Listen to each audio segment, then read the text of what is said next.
Nous allons vous présenter la séance de TD numéro 2 du chapitre fonction réelle de deux variables.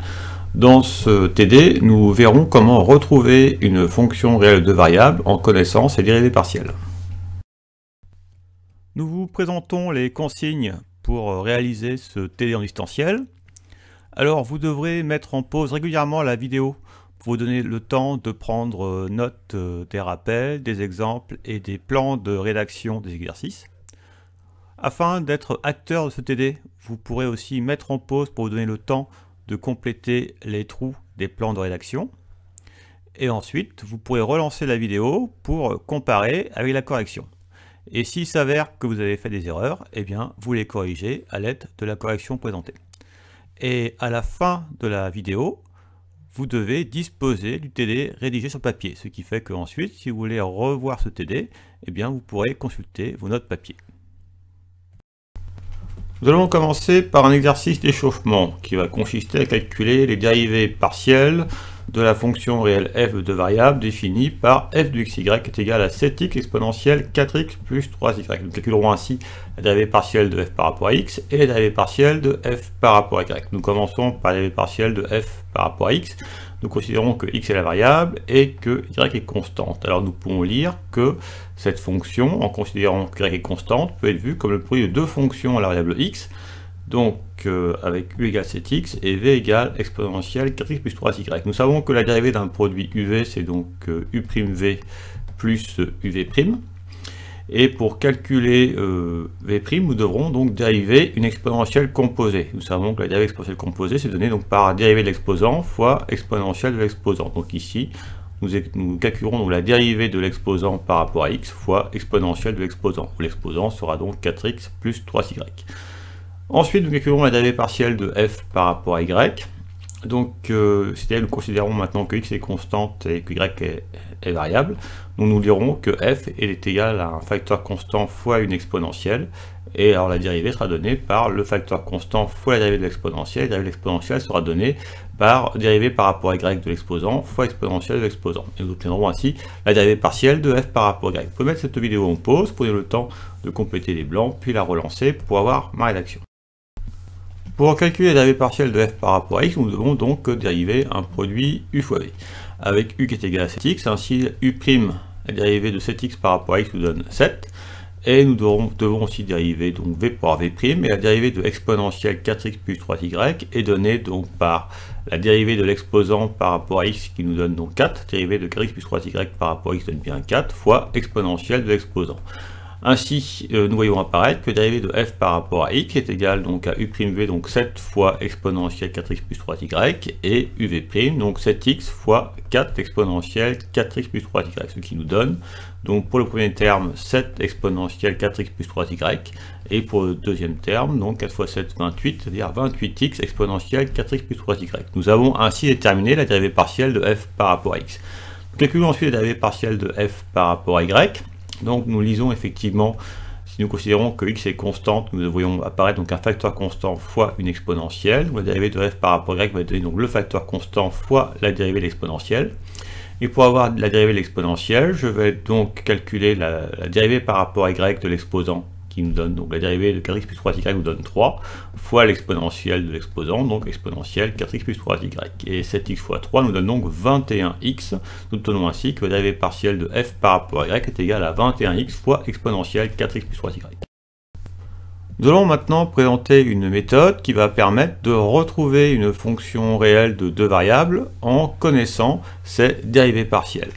Donc nous allons illustrer la méthode à l'aide de l'exemple suivant, où nous considérons donc une fonction réelle de variable telle que sa dérivée partielle par rapport à x vaut 2y carré plus 3y plus 2, sa dérivée partielle par rapport à y vaut 2x carré y plus 3x plus 3, et on veut en fait déterminer f, c'est-à-dire déterminer les fonctions réelles f de deux variables qui vérifient ces deux contraintes. Quelque part, on est dans une démarche de recherche de primitives dans le cas de fonctions réelles de deux variables. Et donc nous précisons que nous voulons chercher f étant défini sur R2, donc sur l'ensemble des couples de réels. Alors nous allons voir comment procéder. Nous allons dans un premier temps intégrer la dérivée partielle de f par rapport à x, donc par rapport à x. C'est-à-dire que nous considérons cette expression et nous voulons déterminer sa primitive par rapport à x en considérant que y est une constante.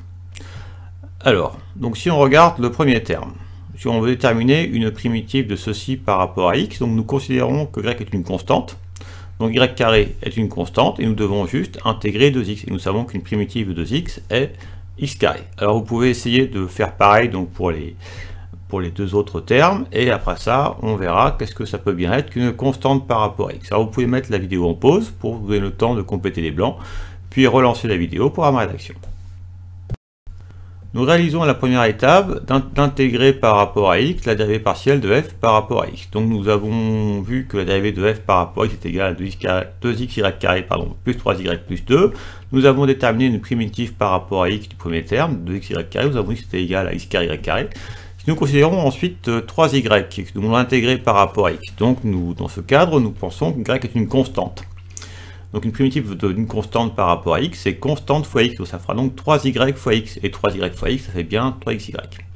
Ensuite, nous voulons intégrer 2 par rapport à x, donc une primitive de 2 par rapport à x, c'est bien 2x, et nous devons ajouter une constante par rapport à x. Mais quand nous travaillons avec deux variables x et y, et que nous avons décidé que y est une constante, eh bien une constante par rapport à x, ça va être une fonction en y, effectivement, parce que si jamais je voulais dériver ceci par rapport à x, ça me donnerait bien 0. Donc une constante par rapport à x, si nous considérons que y est constant, eh bien ce sera une fonction en y que nous notons h de y.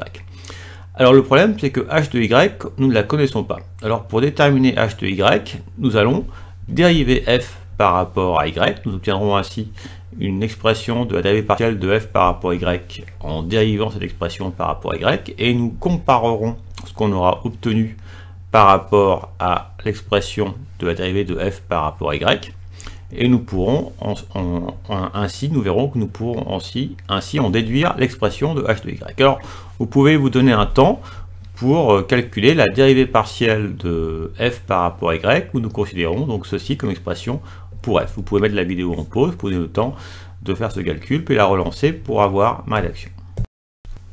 Nous calculons la dérivée partielle de f par rapport à y en dérivant cette expression par rapport à y. Alors, la dérivée par rapport à y de x carré y carré. Je dérive y carré, 2y, j'obtiens donc 2x carré y.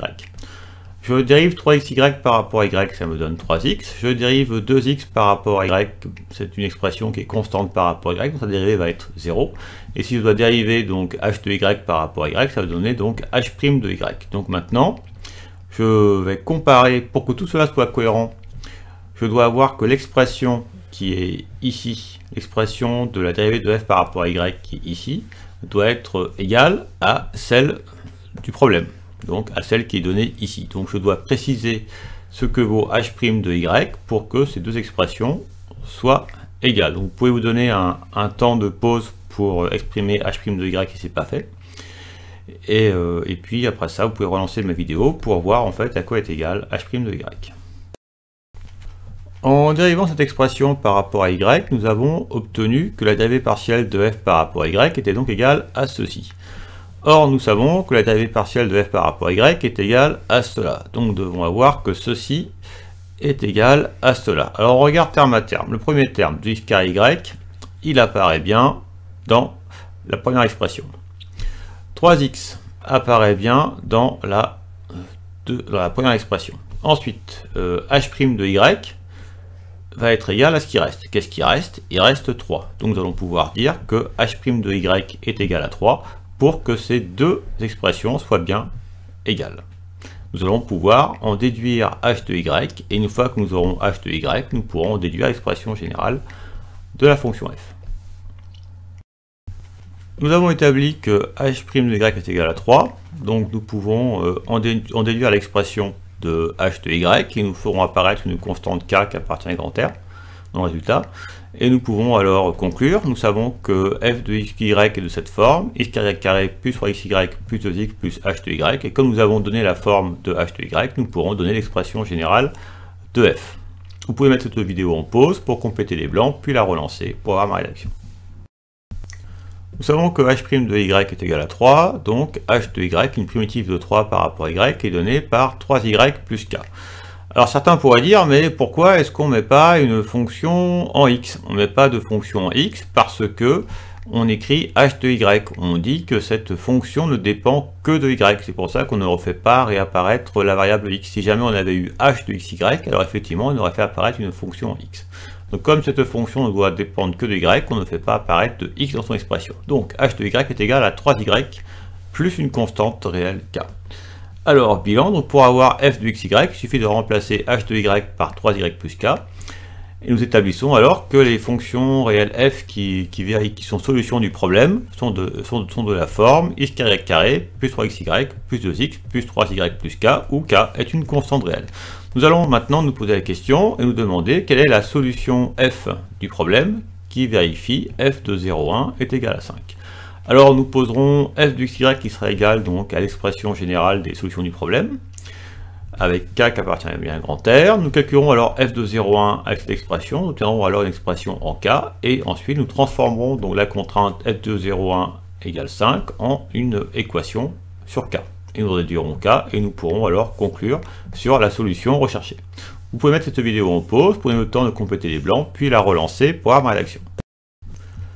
Nous posons f de xy qui est égal donc à l'expression générale des solutions du problème. Donc f de xy est égal à x carré plus 3xy plus 2x plus 3y plus une constante réelle k. Nous calculons alors f de 0,1, c'est-à-dire que nous donnons à x la valeur 0 et à y la valeur 1. Donc forcément ce terme-là va être nul puisque nous avons un x qui vaut 0. Le second terme est nul puisque nous avons aussi un x qui vaut 0. Le troisième terme est nul parce que nous avons encore un x qui vaut 0. Et dans le quatrième terme, 3y, nous remplaçons y par 1, ça nous donne 3. Il nous reste donc 3 plus k. Ainsi, f de 0,1 est égal à 3 plus k. Donc dire que f de 0,1 est égal à 5, c'est équivalent à dire que 3 plus k est égal à 5. Nous trouvons alors que k est égal à 5 moins 3 est égal à 2. Donc nous avons obtenu la solution du problème qui va être f de xy est égal à x carré plus 3xy plus 2x plus 3y plus 2. Je remplace k par 2. Fin de l'exemple. Nous allons maintenant considérer la feuille de travaux dirigés, fonction à deux variables 1. Sur cette feuille, nous allons traiter l'exercice numéro 3, mais nous allons modifier l'ordre de traitement des questions. C'est-à-dire que, au lieu de faire les questions dans l'ordre 1, 2, 3, nous ferons d'abord la question 2, puis la question 1, puis la question 3. Donc à chaque fois, on nous donne la dérivée partielle de f par rapport à x, la dérivée partielle de f par rapport à y, et il faut déterminer les fonctions f de classe C1 sur R2 qui vérifient donc ces deux contraintes. Et ceci donc pour chacune des questions. Nous allons traiter l'exercice numéro 3 en suivant l'ordre suivant pour les questions. D'abord la question 2, puis la question 1, puis la question 3. Nous commençons par la question 2. Cette question 2, la dérivée de partielle de f par rapport à x est donnée par 8y plus 4xy carré. La dérivée partielle de f par rapport à y est donnée par 2y plus 8x plus 4x carré y plus 1. Donc encore une fois, vous commencerez par intégrer par rapport à x la dérivée partielle de f par rapport à x, c'est-à-dire que vous allez intégrer cette expression par rapport à x. Vous ferez apparaître donc une fonction h de y, qui sera donc la constante par rapport à x. Ensuite, on dérivera par rapport à y cette expression. Nous ferons apparaître h' de y, et par identification entre les deux expressions de la dérivée partielle de f par rapport à y, celle que nous aurons obtenue ici et celle-là, nous pourrons en déduire l'expression de h' de y, puis l'expression de h de y, et nous pourrons conclure sur l'expression générale de f. Et nous ferons apparaître effectivement une constante réelle k. Vous pouvez mettre la vidéo en pause, prenez le temps de compléter les blancs, puis la relancer pour avoir ma rédaction. À la première étape, nous déterminons une expression de f de xy donc en intégrant la dérivée partielle de f par rapport à x, c'est-à-dire que nous intégrons cette expression par rapport à x. Une primitive de 8y par rapport à x est bien 8xy, et une primitive de 4xy carré par rapport à x, donc une primitive de 4x c'est 2x carré, 2x carré fois y carré nous donne bien 2x carré y carré, plus une constante par rapport à x, c'est-à-dire une fonction en y, que nous notons h de y. Ensuite, nous dérivons cette expression par rapport à y. Nous obtenons ainsi la dérivée partielle de f par rapport à y. La dérivée de 8xy par rapport à y nous donne 8x. La dérivée de 2x carré par rapport à y nous donne 2x carré fois 2y, c'est-à-dire 4x carré y. Et la dérivée de h de y par rapport à y nous donne h' de y. Maintenant, nous devons déterminer h' de y pour que ces deux expressions soient égales. Alors si ce n'est pas fait, vous pouvez mettre la vidéo en pause pour vous donnez le temps de compléter les blancs, puis vous pouvez la relancer pour avoir ma rédaction. Nous voulons déterminer h' de y pour que ces deux expressions soient égales, puisque effectivement ces deux expressions correspondant à la dérivée partielle de f par rapport à y, elles doivent donc bien être égales. Alors, terme à terme, nous voyons ici 8x. Donc nous voyons que 8x apparaît en deuxième position. Nous l'avons. Donc regardons le terme 4x carré y. Nous l'avons en troisième position. Ensuite, nous regardons h' de y, c'est qui va prendre ce qui reste. Qu'est-ce qui reste? Il reste 2y et il reste 1. Ainsi, pour que ces deux expressions soient égales, nous devons avoir h' de y qui est égal à 2y plus 1. Une primitive de 2y plus 1 est donc donnée par y carré plus y plus une constante réelle k. Donc pour déterminer l'expression générale de f de xy, je n'ai plus que dans cette égalité à remplacer h de y par y carré plus y plus k. J'obtiens alors que f de xy est égal à 8xy plus 2x carré y carré plus y carré plus y plus k, où k est une constante réelle. Nous traitons maintenant la question 1. Dans cette question, la dérivée partielle de f par rapport à x est donnée par 10xy plus 3y carré plus 3. La dérivée partielle de f par rapport à y est donnée par 5x carré plus 10xy. Alors encore une fois, nous allons commencer par intégrer la dérivée partielle de f par rapport à x, donc par rapport à la variable x. Nous obtiendrons ainsi une expression de f de xy. Ensuite, nous dériverons f par rapport à y, et nous pourrons alors en déduire l'expression de h' de y, puis celle de h de y, et conclure sur l'expression générale des solutions f. Vous pouvez mettre cette vidéo en pause, vous prenez le temps de compléter les blancs, puis la relancer pour avoir ma rédaction. À la première étape, donc, nous intégrons cette expression par rapport à x. Alors, une primitive de 10xy par rapport à x, pour l'avoir, nous calculons une primitive de 10x, qui est donc 5x carré, nous obtenons ainsi 5x carré fois y. Une primitive de 3y carré par rapport à x, donc ce terme est constant par rapport à x, donc une primitive c'est cette constante fois x, c'est-à-dire donc 3y carré fois x, c'est-à-dire aussi 3xy carré. Une primitive de 3 par rapport à x, 3 étant une constante, ça vous donne 3x, et ensuite une constante par rapport à x, c'est une fonction en y, nous notons h de y.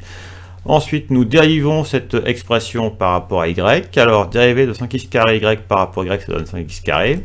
Dérivée de 3xy carré par rapport à y, nous dérivons y carré, ça fait 2y. 2y fois 3x nous donne 6xy.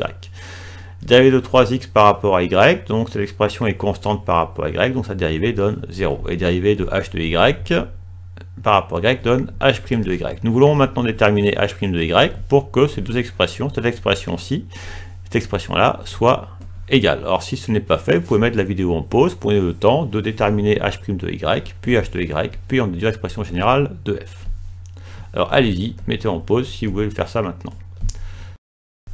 Nous voulons déterminer h' de y pour que ces deux expressions soient égales. Alors nous regardons, le premier terme 5x carré, nous l'avons bien. Le deuxième terme 6xy, nous l'avons bien.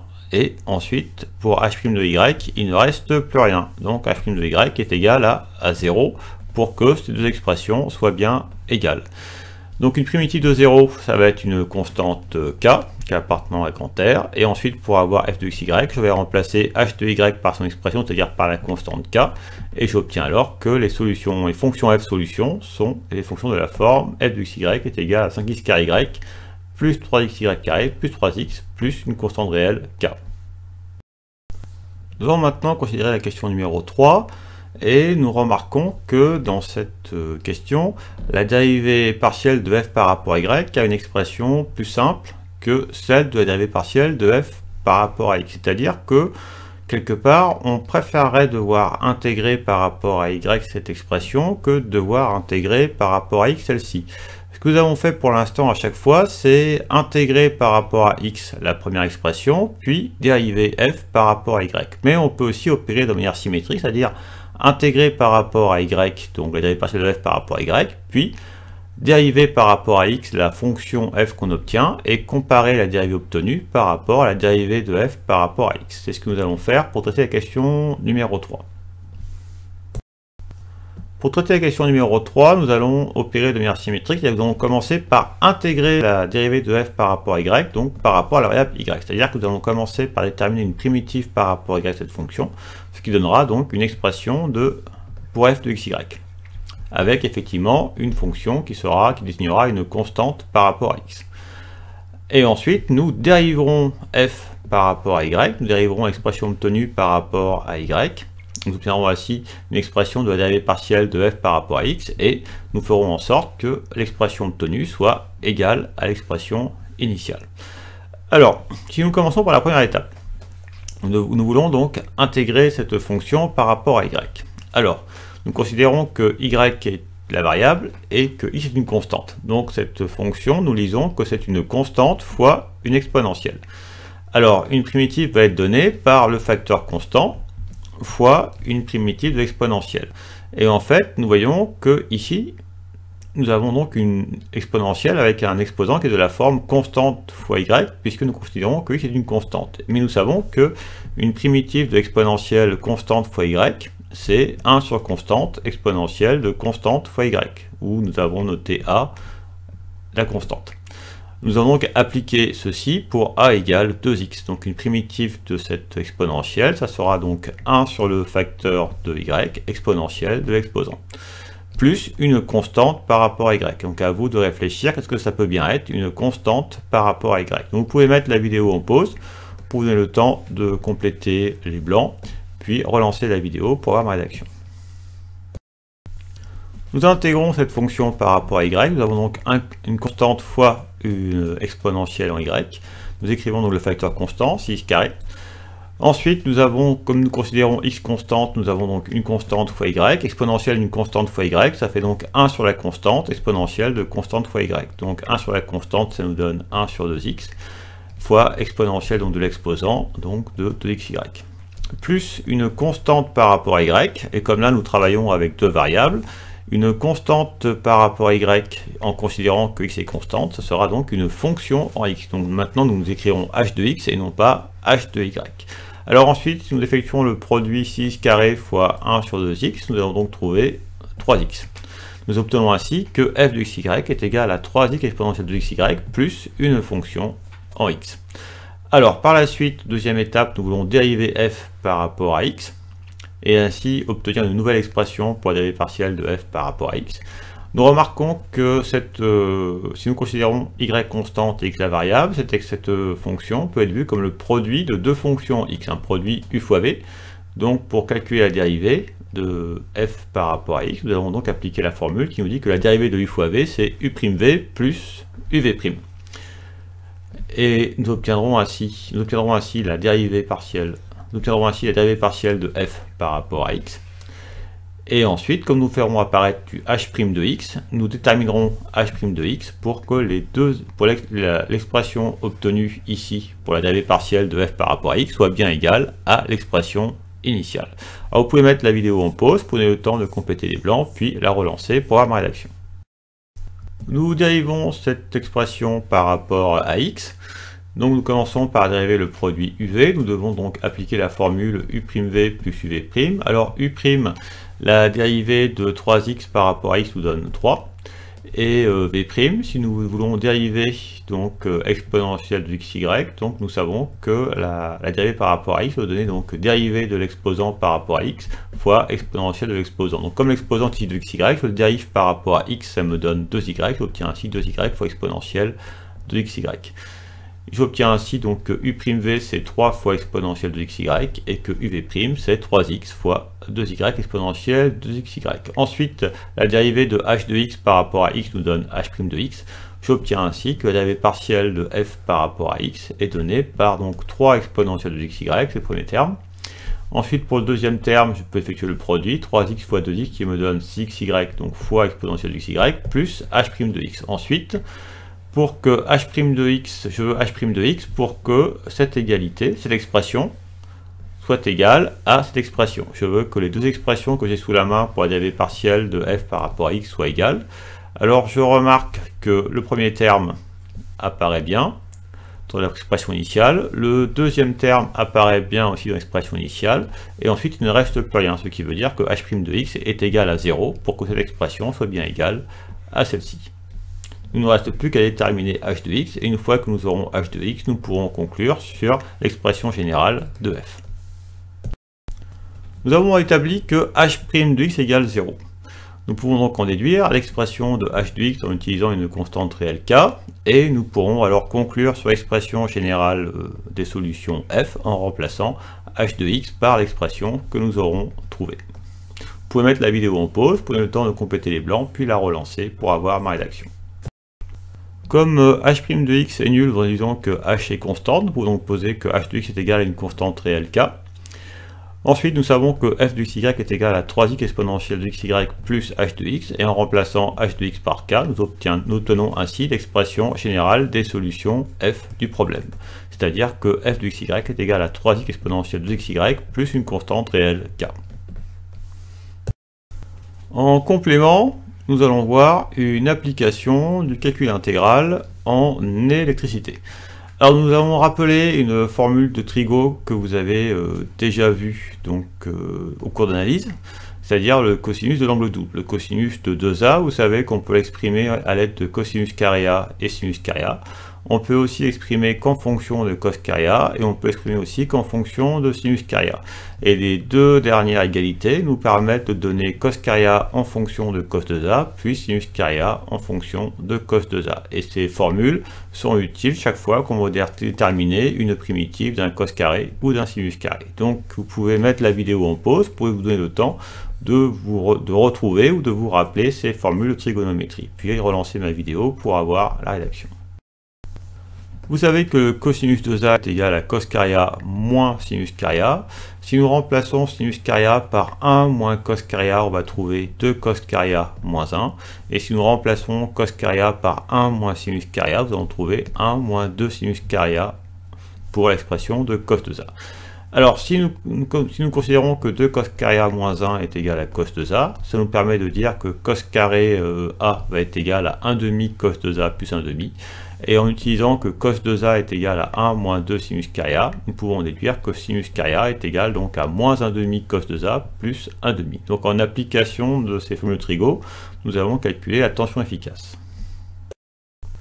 Donc application, nous allons voir comment calculer la tension efficace. Nous considérons donc une tension aux bornes d'un composant électrique qui est de la forme U de t égale grand A cosinus oméga 0t. Donc grand A c'est l'amplitude, oméga 0 c'est la pulsation et t c'est le temps. Donc vous savez que la période est alors grand T égale 2pi sur oméga 0. Et la tension efficace est calculée à l'aide de cette formule, c'est-à-dire à racine carrée de 1 sur t fois l'intégrale de 0 à t, u carré de t dt, où u de t est à grand A cosinus oméga 0t. Et vous avez dû voir dans votre cours d'électricité que la tension efficace, UF, est égale à grand A sur racine de 2. Donc nous précisons que dans nos calculs, nous considérons que A est positif. Alors, nous allons commencer par calculer ce qu'il y a sous le radical, c'est-à-dire 1 sur t intégrale de 0 à t, u carré de t dt. Et lorsque nous l'aurons fait, nous calculerons donc alors UF en appliquant le radical au résultat de notre calcul. Alors, nous considérons cette intégrale, 1 sur t, intégrale de 0 à t, de u carré de t dt. Alors, nous allons commencer par remplacer u de t par son expression, c'est-à-dire grand A cosinus oméga 0t. Ainsi, le carré de u de t, c'est en fait le carré de grand A cosinus oméga 0t. Donc, vous pourrez appliquer le carré donc, aux deux facteurs de l'expression. Ça vous fera donc grand A carré cosinus carré oméga 0t. Vous pourrez mettre le carré en facteur de l'intégrale. Ça vous fera du grand A carré sur t, intégrale de 0 à t, cosinus carré oméga 0t. Et ensuite, comme nous voyons, nous devons intégrer un cos carré. Nous allons donc utiliser la formule de Trigo qui nous dit que cos carré a c'est 1 demi cos 2a plus 1 demi pour transformer le cosinus carré oméga 0t en une expression intégrant donc cosinus 2 fois oméga 0t. Donc vous pouvez mettre la vidéo en pause, prenez le temps de compléter les blancs, puis la relancer pour avoir ma rédaction. Nous savons que u de t est égal à grand A cosinus oméga 0t, donc u carré de t c'est le carré de grand A cosinus oméga 0t, et ceci c'est donc grand A au carré fois cosinus carré oméga 0t. Nous allons, comme grand A carré est une constante, nous pouvons mettre en facteur de l'intégrale, ça va faire donc, on obtient donc grand A carré sur t, intégrale de 0 à t, cosinus carré oméga 0t. Nous savons que le cosinus carré de A est égal à 1 demi cosinus 2A plus 1 demi. Donc le cosinus de carré de oméga 0t, c'est 1 demi cosinus, donc 2 fois l'angle du cos carré, c'est-à-dire 2 fois oméga 0t, plus 1 demi, en appliquant la formule qui est au-dessus. Nous allons ainsi pouvoir remplacer dans l'intégrale cosinus carré oméga 0t par cette expression qui sera beaucoup plus facile à intégrer. Nous avons établi que 1 sur grand T intégrale de 0 à grand T de u carré de t dt est égal à grand A carré sur T intégrale de 0 à grand T cosinus carré oméga 0 t dt. Nous avons établi que cosinus carré oméga 0t est égal à 1 demi cosinus de oméga 0t plus 1 demi. Nous pouvons donc remplacer dans cette intégrale cosinus carré oméga 0t par cette expression. C'est ce que nous ferons donc ici. Ensuite, nous pourrons en déduire une primitive de cette expression en utilisant que les primitives de cosinus AT sont de la forme moins 1 sur A sinus AT. Nous aurons ainsi une primitive du cosinus, nous ferons apparaître un sinus. Nous calculerons ensuite la variation de cette fonction entre 0 et grand T, et nous obtiendrons alors une expression pour l'intégrale que nous recherchons, pour 1 sur T fois intégrale de 0 à grand T carré de T dt, et nous continuerons par la suite notre calcul. Alors, vous pouvez mettre cette vidéo en pause pour vous donner le temps de compléter les blancs, puis vous pourrez relancer la vidéo pour avoir ma rédaction. Dans cette intégrale, nous remplaçons cosinus carré oméga 0t par 1 demi cosinus 2 oméga 0t plus 1 demi. Nous obtenons ainsi grand A carré sur t fois intégrale de 0 à t, 1 demi cosinus 2 oméga 0t plus 1 demi. Nous déterminons une primitive de 1 demi cosinus 2 oméga 0t, donc nous avons un facteur constant fois un cosinus, donc nous écrivons le facteur constant et nous déterminons une primitive du cosinus. Donc nous savons que primitive de cosinus AT c'est 1 sur A sinus AT, donc ici le A est égal à 2 oméga 0, donc 1 sur A nous donne 1 sur 2 oméga 0, et sinus AT nous donne sinus 2 oméga 0t. Une primitive de 1 demi est égale à 1 demi t, c'est-à-dire à t sur 2. Nous avons ainsi déterminé une primitive de cette fonction. Il ne reste plus qu'à calculer la variation de cette fonction entre 0 et grand T. Nous commençons par calculer donc la valeur pour petit t égale grand T. Donc nous remplaçons petit t par grand T, nous effectuons le produit 2 fois 2 oméga 0, nous obtenons ainsi donc 1 sur 4 oméga 0, sinus 2 oméga 0 grand T. Nous remplaçons aussi t, petit t par grand T, donc plus grand T sur 2. Ensuite, nous remplaçons t par 0, donc ça nous fera dans le sinus, nous verrons apparaître un sinus 0, c'est-à-dire 1 sur 4 oméga 0 sinus 0, et en remplaçant t par 0, ça fera 0 sur 2. Comme nous savons que sinus 0 est égal à 0, nous savons que cette grandeur vaut 0. Donc il nous reste a carré sur t fois donc 1 sur 4 oméga 0 sinus 2 oméga 0 fois grand T, plus grand T sur 2. Nous avons calculé maintenant cette expression. Nous avons établi que 1 sur grand T intégrale de 0 à grand T u carré t dt est égal à grand A carré sur grand T fois 1 sur 4 oméga 0 sinus 2 oméga 0 fois grand T plus grand T sur 2. Nous voulons calculer sinus de 2 oméga 0 fois grand T. Pour cela, nous avons besoin de connaître 2 oméga 0 fois grand T. Alors, nous savons que grand T désigne la période qui est égale à 2π sur la pulsation, c'est-à-dire à 2π sur oméga 0. Ainsi, si nous voulons avoir 2 oméga 0 fois grand T, nous avons juste qu'à multiplier donc 2π sur oméga 0 fois 2 oméga 0 et voir quelle valeur nous obtenons. Ce sera donc la valeur de 2 oméga 0 grand T. Donc, dans sinus 2 oméga 0 fois grand T, nous allons remplacer cette expression par la valeur trouvée ici, et ce sera un angle dont on connaît facilement le sinus, et nous obtiendrons ainsi la valeur du sinus. Nous pourrons alors remplacer sinus 2 oméga 0t dans cette expression par sa valeur, et nous obtiendrons ainsi a carré sur grand T fois une autre fraction, et nous obtiendrons alors la valeur de 1 sur grand T fois intégrale de 0 à grand T u carré t dt. Vous pouvez mettre la vidéo en pause, prenez le temps de compléter les blancs, puis relancer la vidéo pour avoir ma rédaction. Nous savons que grand T est égal à 2π sur oméga 0. Donc lorsque je calcule 2 oméga 0 fois grand T, je calcule donc 2 oméga 0 fois 2π sur oméga 0, ce qui me donne 4π. Ainsi, sinus 2 oméga 0 fois grand T, c'est aussi sinus 4π. Je sais que 4π c'est égal à 0 modulo 2π, je sais que sinus 0, ça vaut 0. Donc ainsi, dans mon expression, je peux remplacer sinus 2 oméga 0 fois grand T par 0. J'obtiens ainsi grand A carré sur grand T fois 1 sur 4 oméga 0 fois 0 plus grand T sur 2. Cette expression vaut 0. J'obtiens donc grand A carré sur grand T fois grand T sur 2. Les T simplifient. J'obtiens ainsi grand A carré sur 2. Ainsi, 1 sur grand T intégrale de 0 à grand T u carré de T dt est égal à grand A carré sur 2. Bilan, nous avons établi que 1 sur grand T fois intégrale de 0 à grand T u carré de T dt est bien égal à grand A carré sur 2. Or, UF est égal à racine carrée de cette expression, c'est-à-dire de grand A carré sur 2, ce que nous mettrons ici. Et en simplifiant, donc en opérant une simplification, nous ferons apparaître que UF est bien égal à grand A sur racine de 2. C'était ce qu'il fallait démontrer. Vous pouvez mettre la vidéo en pause pour donner le temps de compléter les blancs, puis la relancer pour avoir ma rédaction.